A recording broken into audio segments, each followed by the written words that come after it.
Hey, what's going on, everybody? Welcome to day 27 of reading the Bible chronologically.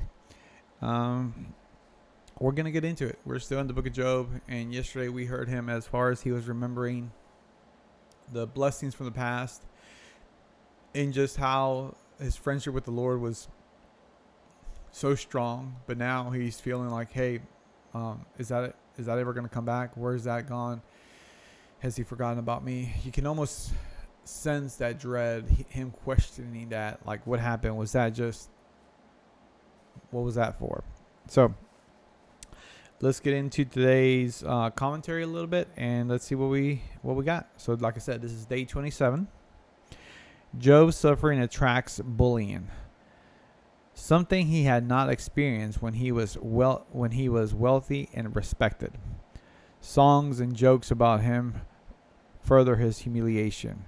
For the first time in his life, Job is on the receiving end of power rather than on the giving end of it, and this compounds his suffering. Job reviews his interaction with his friends and concludes that he is innocent of any wrongdoing. Because Job believed God is sovereign, he blames God for failing to reveal his suffering when he is within God's power to do just that. Finally, Job runs out of words. His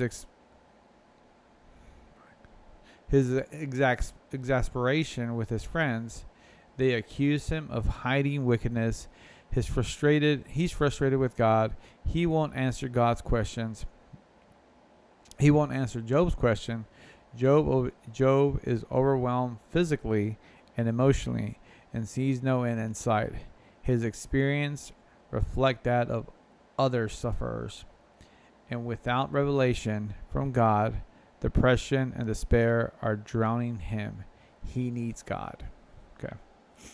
I butchered that a little bit, but okay. Let's get into today's reading and let's see how it goes. Okay. So we start with Job speaks to anguish. Job 30, 1 through 31. But now I am mocked by people younger than I, the young men whose fathers are not worthy to run with my sheepdog. Dang. A lot of good they are to me, those worn out wretches. They are gaunt from poverty and hunger. They claw the dry ground and desolate wastelands. They pluck wild greens from among the bushes and eat from the roots of the boom trees. They are driven from human society, and people shout at them as if they were thieves. So now they live in frightening ravings in caves and among the rocks. They sound like animals howling at the bushes. Huddled together beneath the nettles, they are nameless fools, outcasts from society. And now they mock me with vulgar songs. They taunt me. They despise me and won't come near me except to spit in my face. For God has cut my bowstring. He has humbled me. So they have thrown off all restraints. These outcasts oppose me to my face. They send me sprawling and lay traps in my path. They block my road and do everything they can to destroy me. They know I have no one to help me. They come at me from all directions. They jump on me when I am down. I live in terror now. My honor has blown away in the wind, and my prosperity has vanished like a cloud. And now my life seeps away. Depression haunts my days. At night my bones are filled with pain which gnaws at me relentlessly. With a strong hand God grabs my shirt. He grips me by the collar of my coat. He has thrown me into the mud. I am nothing more than dust and ashes. I cry to you, O God, but you don't answer. I stand before you, but you don't even look. You have become cruel towards me. You use your power to persecute me. You throw me into the whirlwind and destroy me in the storm.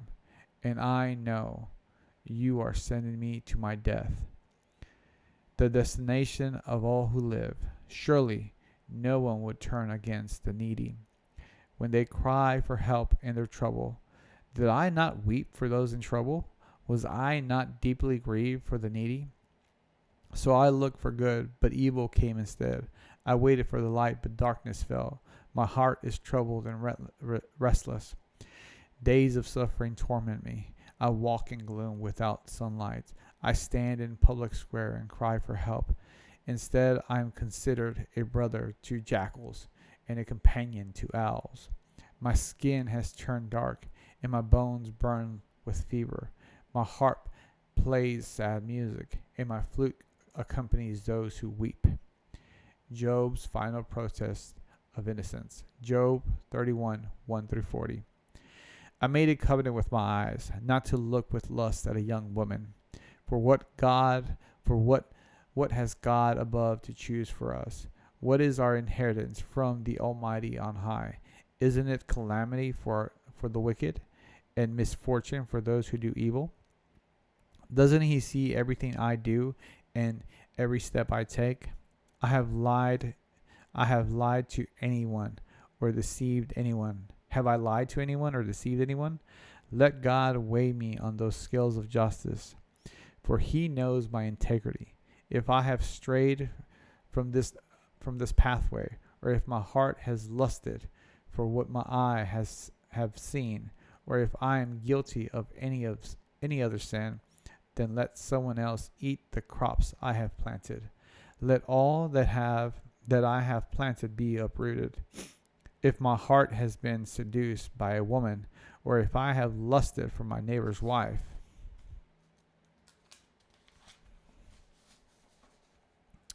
then let my wife serve another man.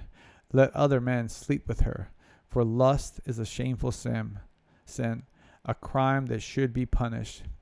It is a fire that burns all the way to hell. I would wipe out everything I own. If I have been unfair to my male or female servants when they brought their complaints to me, how could I face God? What could I say that when he questions me?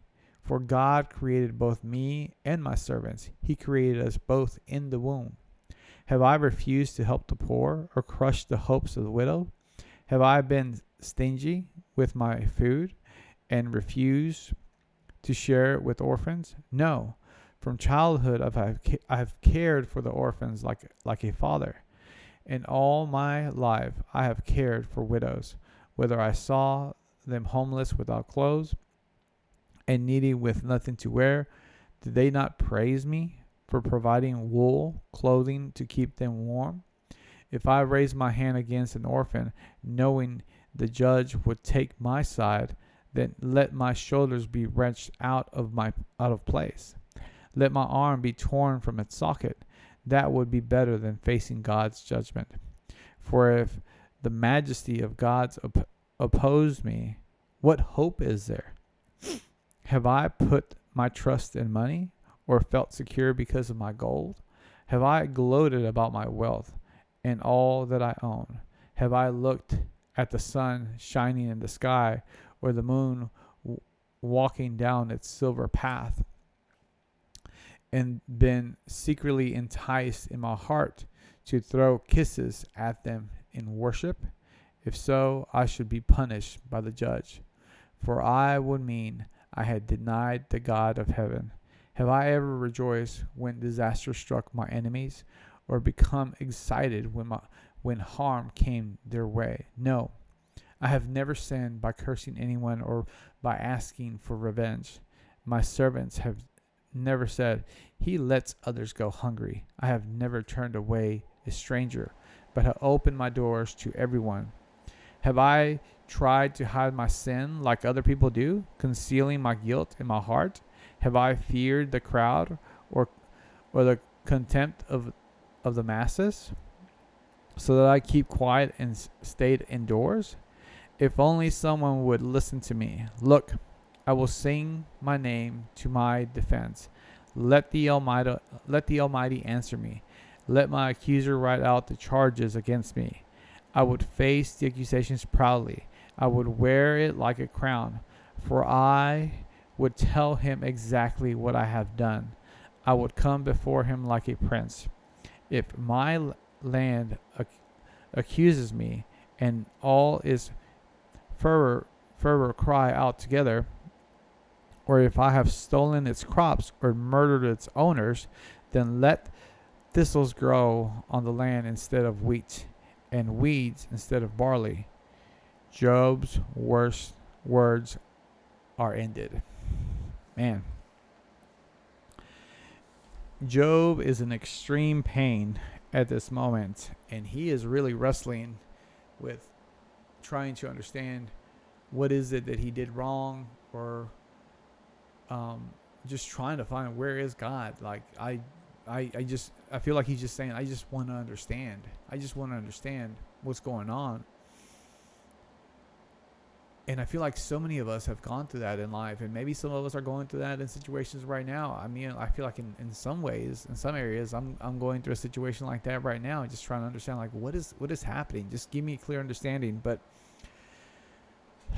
I know that God is good. That God is good all the time.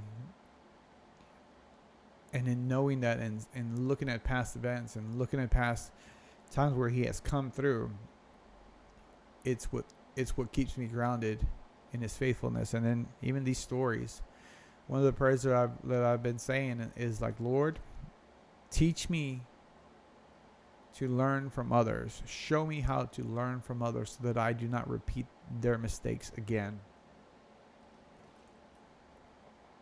But anyways, guys, that is day 27. I'm going to leave it there.